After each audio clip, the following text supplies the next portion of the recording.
আজকে সকাল থেকেই যেন মনটা যেন কেমন মাটন মাটন করছিল, তাই তো বরমশাইকে বাজারের ব্যাগটা দিয়ে ধরিয়ে দিলাম, যাও তাড়াতাড়ি গিয়ে মাটন নিয়ে আসো। আমরা আবার কেউই যেন অতটা কিপটে না, কিপটে বলতে খাওয়ার জিনিসের যখন যেটা ইচ্ছে করে তখনই সেটা খেয়ে ফেলি। তবে আমার রান্না করতে তেমন কোনো অলসিও লাগে না। মাটনটাকে দেখো ধুয়ে পরিষ্কার করে আদা রসুন পেঁয়াজ লঙ্কা বাটা আর কিছু গুঁড়ো মশলা, সবটা তো তোমাদেরকে দেখিয়ে দিলাম। সমস্ত উপকরণ দিয়ে ভালো করে সর্ষের তেল দিয়ে মেখে নিলাম। মাটন আমি অন্যান্য দিনে যেইভাবে রান্না করি, তবে মেখে নিয়ে যে মাটন রান্নার স্বাদ সেটা যেন একদম আলাদা বলো। গরম ভাতের সাথে খেতে জাস্ট দুর্দান্ত লাগে।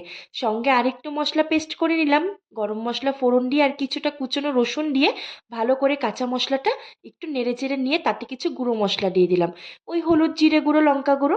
এবারে মশলাটা কষিয়ে মেখে রাখা মাটনটাকে তার মধ্যে দিয়ে দিলাম। এবার কিন্তু পুরো রান্নাটাই তোমার হাতে, যতটা পরিমাণ ধৈর্য আছে ততটা পরিমাণ ধৈর্য দিয়ে কষিয়ে নিলাম, সঙ্গে দিয়ে দিলাম নামানোর আগে গরম মশলা।